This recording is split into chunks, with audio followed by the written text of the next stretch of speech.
যদি সি থেকে আমি সি শার্প বাজাই তাহলে এটা কি বাজালাম, মাইনর সেকেন্ড।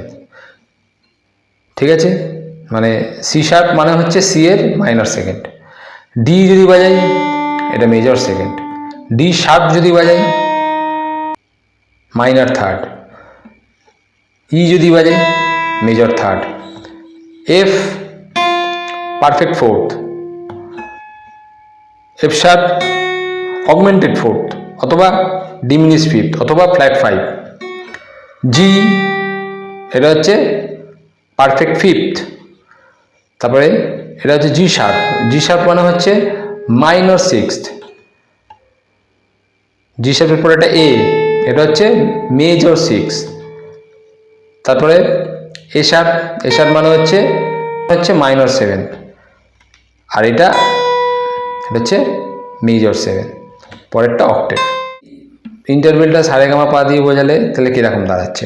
ন্যাচারাল নোটগুলো কি? সা রে গা মা পা ধা নি সা। তো এইটা কিন্তু আমরা ন্যাচারাল নোট বাজালাম। তাহলে মাঝখানে নোটগুলো কি হবে? সা রে, সা রের মাঝখানে যেটা আসবে সেটা হবে কোমল রে।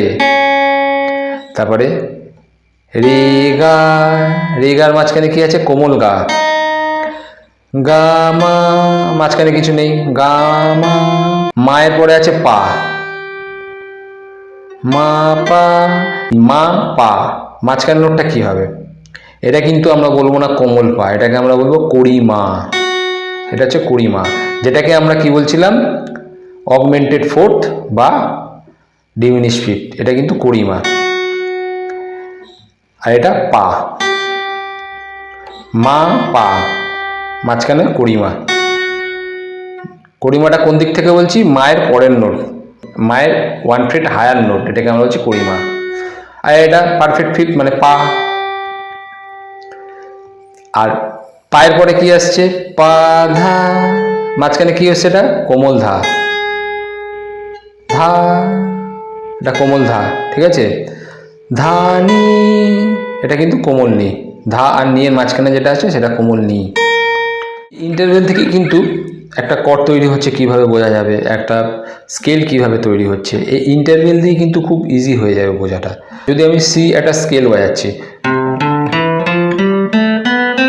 একদম সি মেজর স্কেল বাজালাম, C D E F G A B C, same natural নোটই কিন্তু বাজালাম আমি, যেটা বললাম C D E F G A B C. C থেকে সি বাজালাম, ন্যাচারাল নোট বাজলো সব, কোনো রকম শার্প নোট নেই। তাহলে এখানে আমরা কি কি বাজালাম? তাহলে এই সি স্কেলে আমরা কি কি পেলাম? সা রে।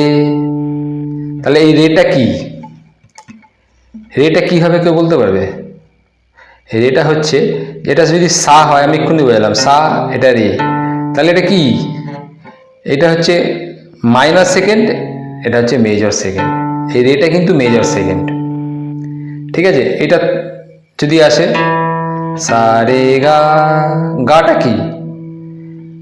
1 2 3, গাটা কি? এটাকেও বলো, এটা হচ্ছে মেজর থার্ড।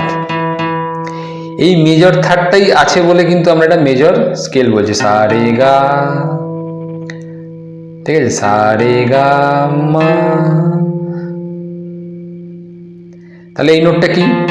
মা, সা রে গা মা। মানে এটা যদি গা হয় তাহলে পরের নোটটা মা। তাহলে সি ডি ই, পরে এফ, মাঝখানে কিছু গ্যাপ নেই, আমরা এক্ষুনি দেখলাম, গা মা পা। এটা পা, পা কি বললাম? জি, এটা পা নোট। তাহলে জি মানে এটা কি? Perfect fifth. বোঝা যাচ্ছে কি? এটা পারফেক্ট ফিফথ। এটা কি? Major third.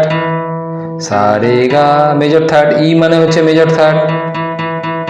এফ মানে হচ্ছে পারফেক্ট ফোর্থ, এটা পারফেক্ট ফিফথ। জি পারফেক্ট ফিফথ মানে কি? পা। সা রে গা মা পা ধা, ধা মানে কি? এটা কি বাজাচ্ছি? এ। নি, নি মানে বি, নি এর পরেই সায় চলে আসছে সি, কর্ড দিয়ে বোঝাই, কর্ড দিয়ে বোঝালে বুঝতে পারবে সি কর্ড। তো সি কর্ডটা কেন সি হলো, এখানে কি কি বাজাচ্ছি, সি কর্ডে আমরা কি বাজাচ্ছি সি, তারপরে কি বাজাচ্ছি এই নোটটা, এটা কি বাজাচ্ছি ই, তাই তো, আর এটা কি বাজাচ্ছি, এটা জি বাজাচ্ছি, সি ই জি, সি আবার ঘুরিয়ে, আর এটা কি বাজাচ্ছি ই। তাহলে কটা নোট বাজাচ্ছি, সি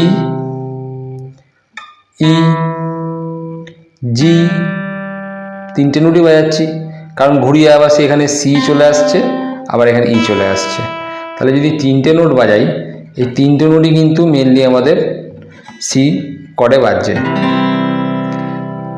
তাহলে এই তিনটে নোট কি কি বাজাচ্ছি, এটাকে যে আমরা বলছি সি মেজর কর্ড, তো এই তিনটে নোট কি কি বাজাচ্ছি এই ইন্টারভেল থেকেই কিন্তু আমরা ধরে নেব কি কি বাজাচ্ছি, সি রুট বললাম, যেহেতু সি কর্ড বাজাচ্ছি রুট, এটা কি বাজাচ্ছি গা, কত নম্বর নোট এটা, এটা সা যদি হয় রে গা, গা বাজাচ্ছি সা গা, আর এটা কি বাজাচ্ছি পা, জি বাজাচ্ছি, জি মানে পা।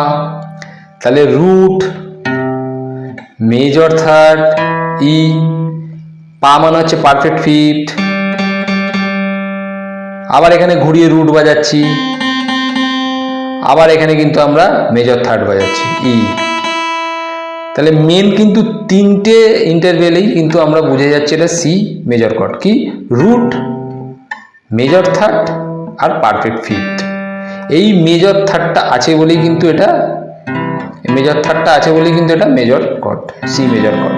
এবারে সি মাইনার যখন আমরা বাজাই তখন কিন্তু আমাদের একটা নোট শুধু চেঞ্জ হয়ে যায়, সেটা হচ্ছে কি এই যে মেজর থার্ড বাজাচ্ছিলাম,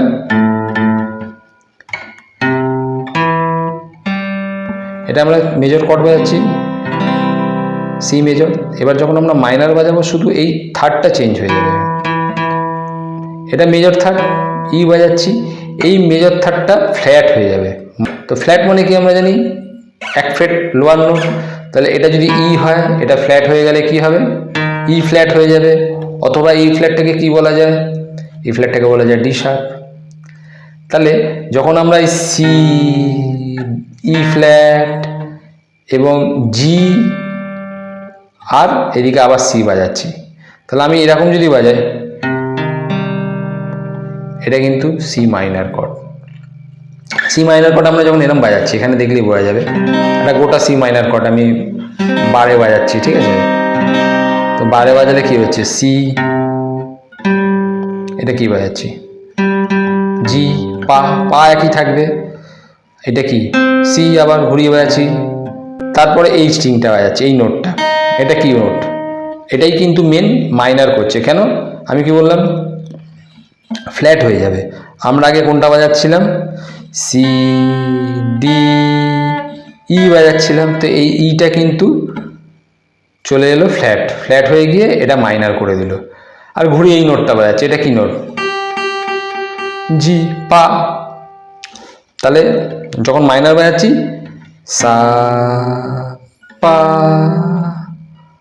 সা, আবার এখানে সা বাজছে, এখানে এইটাই হচ্ছে মাইনার নোট, গা গাটা কোমল হয়ে গেল। এবার আমরা দেখেছি আগে যে এটা C minor second major second minor third major third, তাহলে যখন সি মেজর বাজাচ্ছিলাম তখন মেজর থার্ড ছিল, যখন সি মাইনার বাজাচ্ছি তখন চলে আসছে কিন্তু মাইনার থার্ড, ঠিক আছে।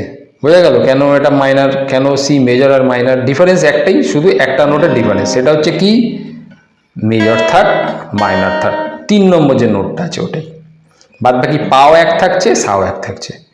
যখন C5 মানে যদি পাওয়ার কর্ড বলি আমরা যেগুলোকে, C5 বাজাচ্ছি, C5 শুধু সা আর পা বাজছে, আর কোনো রকম মেজর থার্ড নেই মাইনর থার্ডও নেই, তাহলে এই কর্ডগুলোকে আমরা ওই জন্য পাওয়ার কর্ড বলছি। এইগুলো কিন্তু বেশিরভাগ ওই রক মিউজিক ফিউজিকে বেশি ইউজ হয়, হ্যাঁ। ইলেকট্রিক গিটারে শুনলে আর বেশি ভালো লাগে।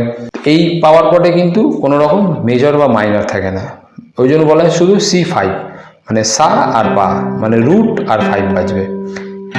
C5 আবার A5 বলতে পারি, তাহলে A5 যখন হবে এ, আর এর 5 কি হচ্ছে পা, এই যে এটা যদি এ হয় তার 5 এটা হবে সব সময়ের জন্য, এটা যদি সি হয় তার 5 এইটা হবে সব সময়ের জন্য, ঠিক আছে। এটা যদি এফ হয় তার 5 এইটা হবে। 5 কিন্তু ডিফারেন্স হচ্ছে না, 5 একই জায়গায় থাকছে, পারফেক্ট 5 সেই জন্য বললাম। তো সেই জন্য বলা হয় পারফেক্ট ফিফথ। পারফেক্ট ফিফথ মানে পারফেক্ট একদম, ফিফথ একদম পারফেক্ট, সে এক জায়গাতেই থাকবে। এবারে মেজর যখন হচ্ছে তখন মেজর থার্ড, যখন মাইনর হচ্ছে মাইনর থার্ড। আবার এরকম অগমেন্টেড কর্ডও আছে, তো সেইগুলোতে পরে আসবো।